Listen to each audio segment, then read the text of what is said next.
Halo, ketemu lagi di podcast Rak Suara ini, yang lebih tepatnya kita akan memasuki segmen ongkos, obrolan ngekos, di mana obrolan ini hadir di kosan dan pengen gue sampaikan di tempat ini. Gimana besok udah bulan Februari aja nih, Januari udah hampir selesai, dan gue sedikit cerita kemarin gue menghabiskan kado yang gue sendiri yang buat, gue sendiri yang menikmati, gue sendiri yang sangat-sangat mengapresiasi gue gitu diri sendiri. Dan di bulan Januari kelahiran gue ya, gue menghabiskan apa yang gue inginin, langsung gue pergi buat mendapatkannya gitu. Mungkin ini bisa dibilang boros, tapi gimana ya bilangnya, karena bulan Januari ya jarang sekali gue bisa seperti ini. Ada momennya juga pas, jadi di bulan Januari gue menghabiskan apa yang menjadi kemarin-kemarin penasaran gitu. Ya terlepas dari boros ataupun hal negatif lainnya, ya gue tetap menamainya ya apresiasi apresiasi diri sendiri aja lah gitu. Kalian juga mungkin yang mikir-mikir yang apa ya, kayak sayang aja buang duit buat diri sendiri.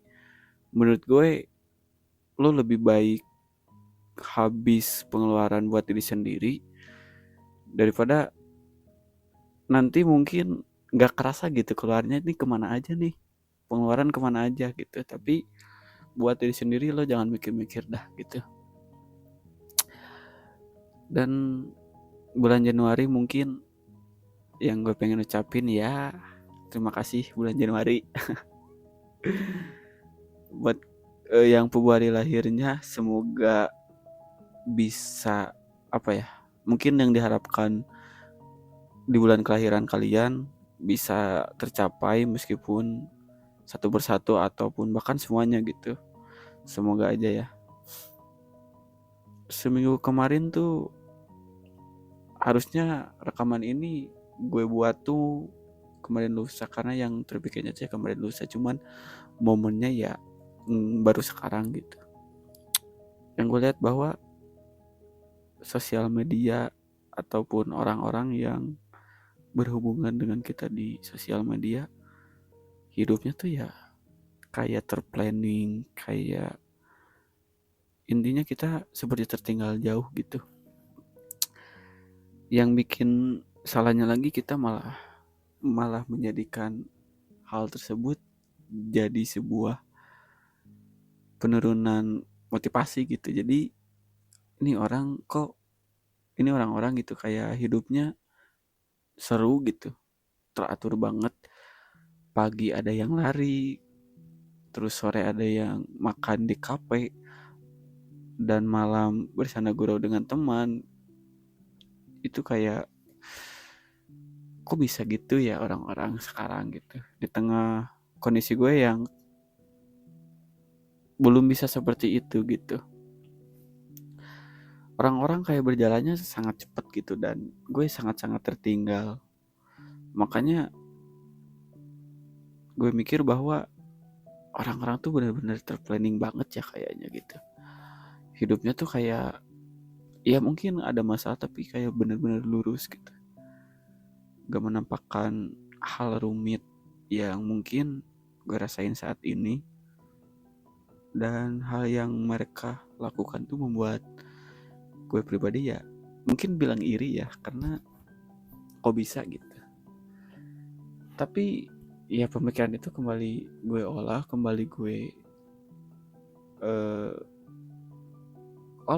kembali gue olah bahwa yang di sosial media itu kembali kepada dasar bahwa yang dihadirkan tuh ya hanya sebatas seperempat atau bahkan kurang dari seperempat kehidupan mereka.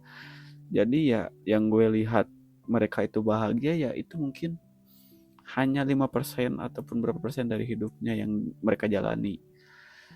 Yang gue rasain juga hal seperti itu gitu.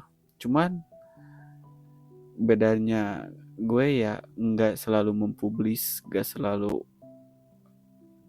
meng-up ke sosial media kebahagiaan sekecil apapun gitu. Bedanya seperti itu. Makanya ya, oh mereka bahagia tuh mungkin ya, kalau dari sisi positif gue dan negatif mereka, mereka bahagia tuh ya, ya itu ketika nggak ada status dia bahagia, itu gak bahagia dia gitu. Bahkan kalau benar-benar diperhatikan, status bahagianya tuh ya hanya beberapa kali dalam seminggu. Sementara gue yang nggak upload kebahagiaan di sosial media mungkin lebih banyak gitu bahagianya. Dari sana ya gue kembali bahwa ya sosial media itu kembali ke dasar gitu. Mana mungkin sih orang-orang mengupload kesedihan mereka gitu. Mungkin ada sih, cuman nggak langsung berbentuk kayak kayak bener-bener susahnya gitu. Mungkin bisa dijadikan puisi gitu kesedihannya, ataupun kata-kata quotes gitu mungkin yang di share di Facebook lalu relate lalu di share kembali, mungkin sebatas itu kalau kesedihan. Tapi kalau bahagia ya pasti di up lah gitu, bahwa mereka menunjukin di sosial media tuh ya, oh gue bahagia loh. Apalagi buat teman-teman yang mungkin ini mah mungkin yang lagi baru putus kah, atau baru ya mengakhiri hubungan dengan istilahnya mantan, itu statusnya pasti wajib bahagia gitu. Itu menunjukkan bahwa kita ditinggal pacar yang menjadi mantan tuh ya bahagia gitu. Itu status bahagia tuh kayak wajib gitu. Menurut gitu. Dan kemarin terakhir gue bilang bahwa mungkin kado terakhir dari gue untuk gue ya, kemarin ada film baru dan gue mungkin sedikit relate. Jadi gue tonton yang berjudul film Perayaan Mati Rasa itu, dan gue mendapatkan hal yang bahwa di sana ada pesan bahwa apa ya, ngungkapin sebelum terlambat gitu, ngungkapin sebelum, kalau dalam perannya di sini ada anak yang ke ayah gitu, ngungkapin ke ayah sebelum ayahnya gak ada, dan diceritanya ayahnya meninggal. Cuman yang gue pikirkan bahwa gue takut menyesal nanti tidak tersampaikan apa yang ingin gue sampaikan. Cuman gue gak tahu bagaimana cara mengungkapkannya gitu.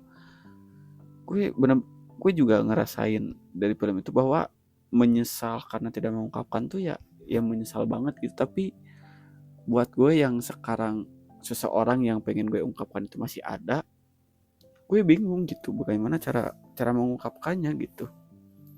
Entah bagaimana, meskipun gue tahu kalau di nanti kalau di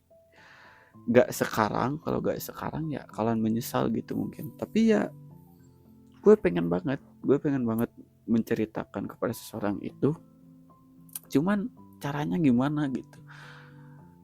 Gue gak tahu cara yang baik gitu, mungkin cara yang baik, waktu yang tepat tuh ya gimana gitu.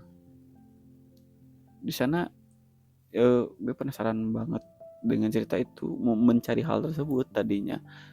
Cuman yang gue dapetin dari film tersebut bahwa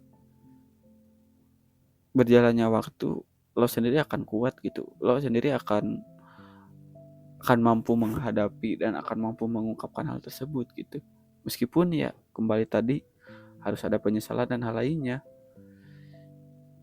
Sama sekali mungkin gue masih bingung gitu. Gue ingin mengungkapkan semua, tapi tidak ada dulu, harus ada penyesalan dulu. Cuman ya kembali yang gue katakan, gue bingung bagaimana cara ngungkapinnya. Yang di film sana ya mungkin waktu tuh ya benar-benar kayak menunggu waktu tuh ya benar gitu. Diceritakan bahwa di film itu ya bahwa orang tua atau mamahnya itu nggak tahu suaminya udah gak ada, dan anak-anaknya berbohong ya udah gitu. Maksudnya berbohong tuh ya menahan dulu karena alasan mamahnya ada suatu penyakit. Dan sering berjalan waktu ya mamahnya juga menyadari dan waktu menemukan hal yang harus mamah tahu gitu. Jadi ya yang gue simpulkan bahwa gue gak perlu mencari waktu yang pas buat mengungkapkan, gue gak perlu cari tahu cara gimana mengungkapkan. Ya kita meren jadi bahasa Sunda, kita mungkin menunggu waktu gitu. Menunggu waktu itu ya bener-bener bukan hanya sekedar belum waktunya, tapi ya bener gitu waktunya tuh ya gitulah, yang gak bisa kita rakit bahwa waktunya hari ini, waktunya besok, yang gak bisa. Cukup ya gitulah intinya untuk sekarang. Semoga bulan besok ya, berapa jam lagi mungkin gue rekam ini di waktu 6:30 malam, beberapa jam lagi akan Februari. Semoga harapan lo di Februari, harapan kalian di Februari bisa tercapai perlahan. Dan bagi orang yang memiliki tanggal spesial di Februari, apapun itu, anniversary ataupun ulang tahun ataupun apapun itu, semoga bisa menjadi dampak positif dan apa ya, menjadi bulan spesial lah buat kalian yang ada tanggal spesial di Februari. Seperti itulah. Semoga ya. Terima kasih yang sudah mendengarkan, terima kasih yang sudah subscribe juga. Semoga Rakswadi ini akan manjang sih. Semoga banget. Tapi ya gue berusaha, karena ini wadah gue. Bukan apa ya, bukan harus upload, tapi ya kalau gue pengen ngomong sesuatu ya rak suara tempatnya, rak suara etalasenya gitu. Ya yang mendengarkan semoga mungkin bisa mengambil manfaatnya, enggak juga enggak apa-apa juga sih. Ya seperti itulah. Terima kasih.